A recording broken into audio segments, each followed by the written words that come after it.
छठी इंद्री आने वाले खतरे का संकेत दे देती है। ये हम सभी के पास है, लेकिन केवल कुछ ही लोगों ने इसकी खोज में सफलता हासिल की है और इसका उपयोग वो अपने लाभ के लिए करते हैं, खास करके सुरक्षा के मामले में। ये भयानक घटना सुनील को ये पहले से ही बताती रही है कि अगर वो रात में अपनी यात्रा के लिए इस भूतिया जगह से जाएगा तो उसके साथ पक्का कुछ बुरा होने वाला है। शैतान के बारे में सोचे और शैतान हाजिर हो जाता है। ठीक वैसा ही हुआ, लेकिन रोंगटे खड़े कर देने वाले इस रोमांचकारी मामले में सुनील को इसकी कीमत कैसे और क्या चुकानी पड़ी, वह इस रहस्यमय मामले की परतों में है। हेलो दोस्तों, मेरा नाम अमन है। मैं आप सभी के मनपसंद यूट्यूब चैनल कहानी रंगमंच में आपका स्वागत करती हूँ। उम्मीद करती हूँ कि आप सभी अच्छे और स्वस्थ होंगे। इसी तरह की वीडियो देखने के लिए आप मेरे चैनल को सब्सक्राइब कीजिए और हाँ, बेल आइकन को दबाना मत भूलना ताकि आपको आने वाले वीडियो के नोटिफिकेशन मिलते रहे। तो चलिए शुरू करते हैं आज का भयानक किस्सा। दोस्तों, आज का जो किस्सा है ये मसूरी के पास एक गांव का किस्सा है। ये साल 1995 का किस्सा है।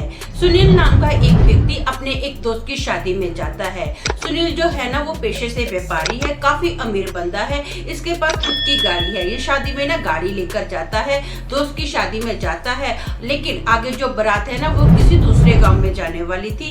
ये लोग क्या करते हैं, गाड़ी में बैठते हैं, खूब इंजॉय करते हैं और दूसरी जगह बारात जाते हैं, खूब इंजॉय करते हैं, शादी में मस्त मजा लेते हैं शादी का।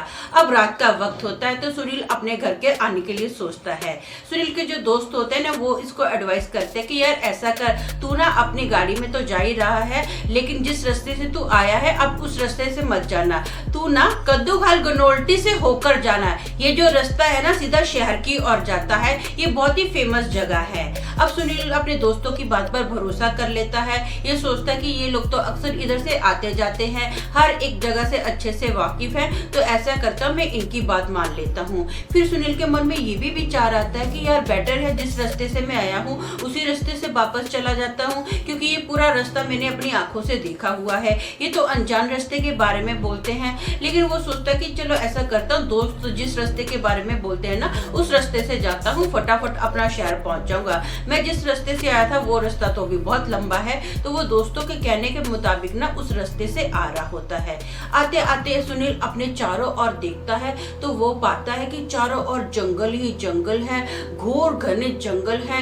रात जो है बहुत ही भयानक डरावनी रात है, पूरी तरफ अंधेरा ही अंधेरा है, चारों तरफ सन्नाटा छाया हुआ है।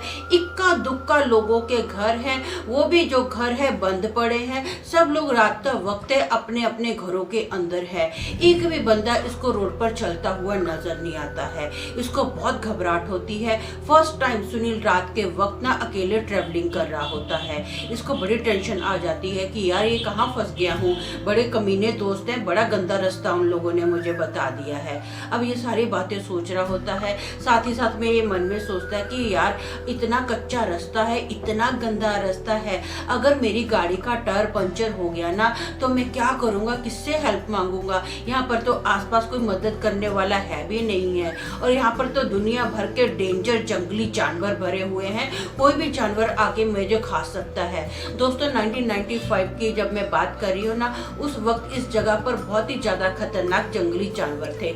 आज के टाइम पर इतने ज्यादा जानवर नहीं है, लेकिन उस वक्त पर बहुत ही खतरनाक जानवर वहाँ पर थे। पूरा रास्ता जो है ना एकदम अंधेरा है। यहाँ पर आज की तारीख में भी लाइट नहीं है। सोचो 1995 में इस रोड का क्या हाल होगा।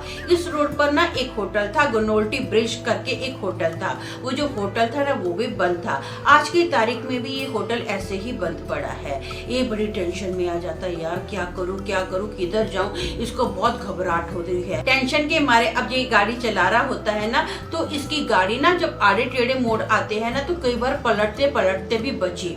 अब ये बहुत सावधानी से गाड़ी चला रहा है, हाथ इसके कांप रहे होते हैं। तो ये पाता कि इसके सामने ना एक गाड़ी के सामने औरत चली आ रही है। वो जो औरत है ना बड़ा अजीब सा चल रही है। वो औरत इस तरह कच्ची सड़क पर चल रही है जैसे कोई पानी में नहीं चलता है। इसको बड़ा अजीब लगता है। अब सुनील मन ही मन में सोचता है कि यार इतनी रात को इतने घने जंगल में ये अकेली औरत क्या कर रही है। ये जो औरत है ना धीरे धीरे गाड़ी की तरफ आ रही होती है। अब धीरे धीरे गाड़ी की तरफ आते आते ना वो क्या करती है, एकदम फास्ट भागना स्टार्ट कर देती है और धाड़ देने गाड़ी से टकराती है। जैसे वो धाड़ देने गाड़ी से टकराई ना तो पूरे कांच पर खून ही खून बिखर गया। ये देखकर सुनील की आंखें बड़ी की बड़ी ऐसी फटी की फटी रह गई।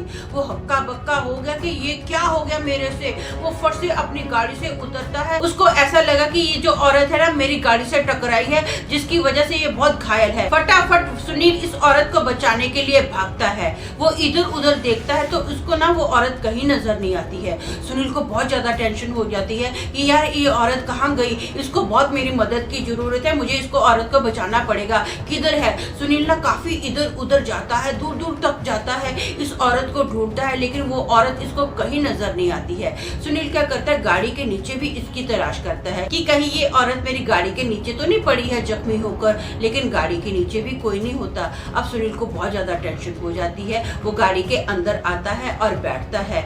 बैठ के अचानक से उसकी नजर जो है ना मिरर पर जाती है। वो देखते कि गाड़ी का जो मिरर है एकदम साफ है। अभी तो थोड़े टाइम पहले ये मिरर पूरा ब्लड से भर गया था, लेकिन इस वक्त ये पूरा मिरर साफ है, ऐसे कैसे हो सकता है। वो फट से गाड़ी से निकलता है और गाड़ी को बहुत ही अच्छे से ध्यान से देखता है तो वो पाता है कि गाड़ी के ऊपर तो ब्लड का एक भी निशान नहीं है और ना ही गाड़ी कहीं से ठुकी हुई नजर आ रही है। पूरी गाड़ी एकदम अच्छी खासी है। ये देखकर ये सोचता है कि ऐसे कैसे हो सकता है, मेरी आंखों के सामने वो औरत मेरी गाड़ी से टकराई है, पूरा ब्लड ब्लड था, लेकिन ये क्या है, मेरी गाड़ी तो एकदम साफ सुथरी है और वो जो औरत है किधर चली गई, कहाँ चली गई, इसको कुछ समझ में नहीं आता। ये मन में सोचता कि यार मेरे साथ कुछ ना कुछ तो गड़बड़ हो रहा है। वो जो औरत थी ना कोई नॉर्मल औरत नहीं थी, पक्का कोई भूत वगैरह होगी।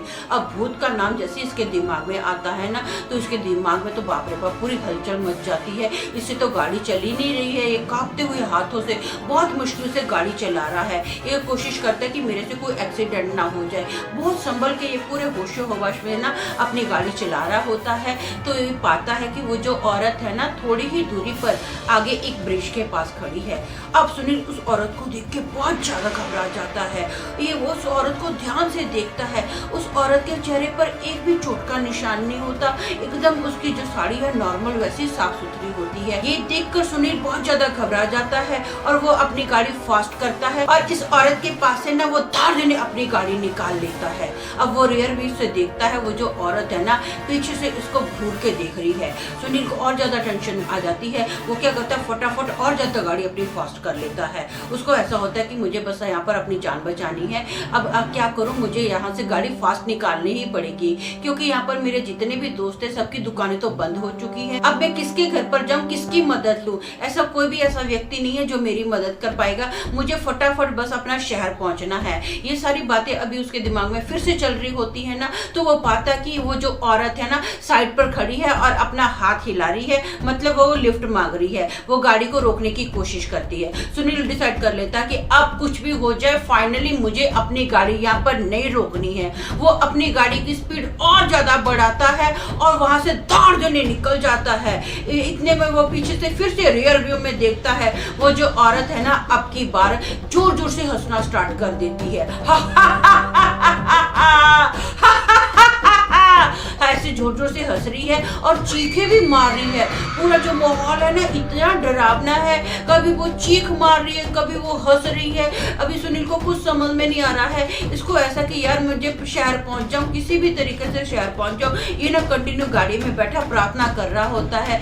जैसे ही बाटा घाट आता है ना तो ये दूर से देखता है कि शहर में चारों ओर रोशनी ही रोशनी है। अब मैं शहर के नजदीक पहुंच गया हूँ। तो ये रोशनी को देखकर इतना ज्यादा खुश हो जाता है ना, इसको ऐसा लगता है कि हाँ यार मैं ऐसा लगता है मुझे मैं किसी जन्नत में आ गया हूँ। ये फटाफट शहर के अंदर अपनी गाड़ी लेता है और जहाँ इसको 4-5 लोग खड़े हुए दिखाई देते हैं ना ये उस जगह पर अपनी गाड़ी रोकता है। पूरी गाड़ी को अच्छे से चेक करता है। पूरी गाड़ी एकदम साफ सुथरी होती है, कोई ब्लड का निशान नहीं है, कोई भी ठुकने का निशान नहीं है। तो सुनील को ये देखकर ना बहुत खुशी होती है कि शुक्र है मेरे हाथ से किसी का एक्सीडेंट नहीं हुआ। ये फटाफट घर में जाता है और अपनी वाइफ को पूरी घटना बताता है तो इसकी वाइफ इसको बोलती है कि आज के बाद आप कभी भी रात के वक्त हो या दिन के वक्त हो अकेले कहीं नहीं जाओगे, आप किसी ना किसी को अपने साथ रखना। तो ये अपनी वाइफ की बात मान लेता है। जब भी कहीं आज की भी तारीख में ये कहीं भी जाता है ना तो ये हमेशा अपने साथ किसी ना किसी को रखता है, और वो वक्त और आज का वक्त सुनील उस रास्ते पर कभी भी नहीं गया है।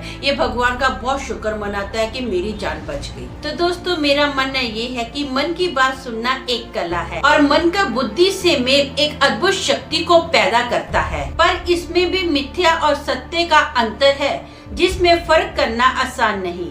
तो आज के लिए बस इतना ही, कल फिर मिलेंगे और एक भयानक किस्से के साथ। तब तक के लिए शालोम, शांति और सलाम।